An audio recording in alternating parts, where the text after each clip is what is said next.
এই দেশের মানুষ যেন ভোটাধিকার থেকে বঞ্চিত না হয়, দুর্নীতিবাদরা যেন নির্বাচনে অংশগ্রহণ করতে না পারে, দুর্নীতিবাদরা যেন ক্ষমতায় না আসতে পারে। একটা দল নিষিদ্ধ হয়েছে, তাদের কার্যক্রম নিষিদ্ধ হয়েছে, বাকি দলগুলা তাদের ভীষণ মিশন কি?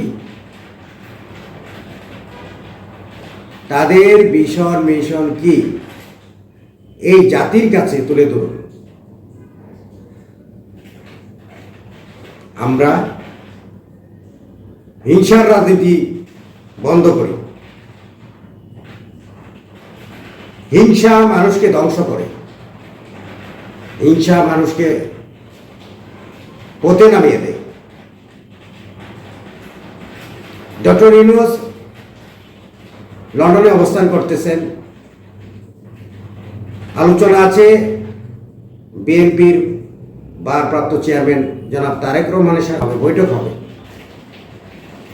একটা বৈঠক হওয়ার কথা রয়েছে। এই বৈঠকে কি সিদ্ধান্ত হয় পরে জানা যাবে।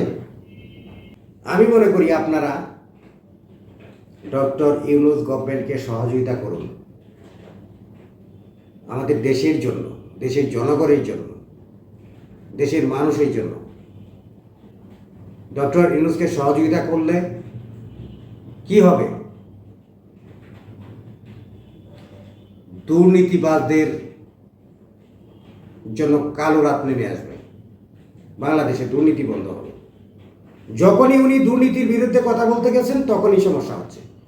এই সচিবালয়ে আন্দোলন শুরু হয়েছে। বিগত সরকার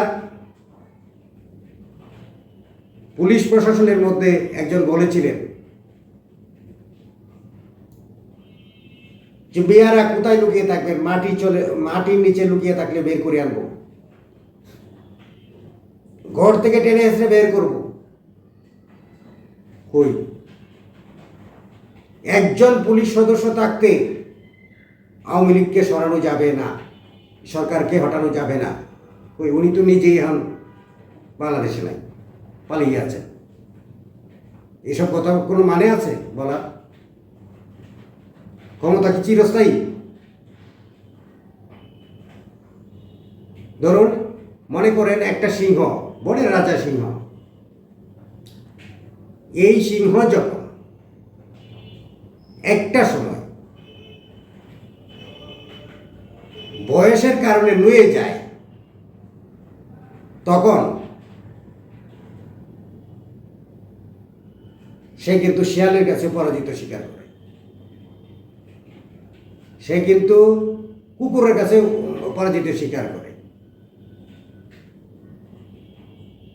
কিন্তু আমরা এমন এক জাতি,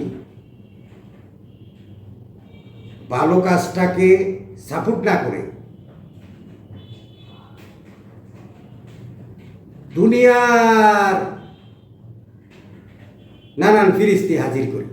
এই জ্ঞান ফাঁপিগুলা, কিছু কিছু জ্ঞান ফাঁপি আছে বাংলাদেশে, বাংলাদেশে কিছু জ্ঞান ফাঁপি আছে, এই মিডিয়াতে বলে, কথা বলে, বিভিন্ন সামাজিক মাধ্যমে কথা বলে। তো এই জ্ঞান ফাঁপিগুলা তারা খুব সুন্দর ই নিয়ে বি নিয়ে বা ডক্টর ইউনূসকে নিয়ে কত সুদকুর শেষ করেছে, 10টা দেশ বিক্রি করে দিচ্ছে, আমেরিকার হাতে বিক্রি করে দিচ্ছে, এই বন্দর দিয়ে দিচ্ছে, এই করিডোর দিয়ে দিচ্ছে। আরে ভাই, এই জ্ঞান পাবে ভাই সব, আপনারা নিজের জ্ঞান নিজেকে আগে প্রশ্ন করুন। আপনি কে? আপনি কি করেন? আপনার নিজের দিকে আঙুল তুলে জিজ্ঞেস করেন।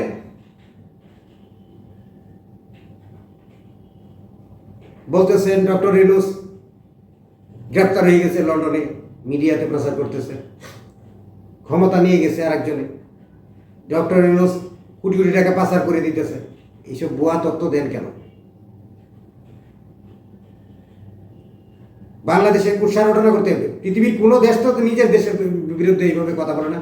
আপনারা দেখুন তো, আমাদের বাংলাদেশের মানুষ যেভাবে আমাদের দেশ নিয়ে বাইরে কান্ট্রিতে যেভাবে বদনাম ছড়ায়, পৃথিবীর কোনো দেশ সেইভাবে বদনাম করে না।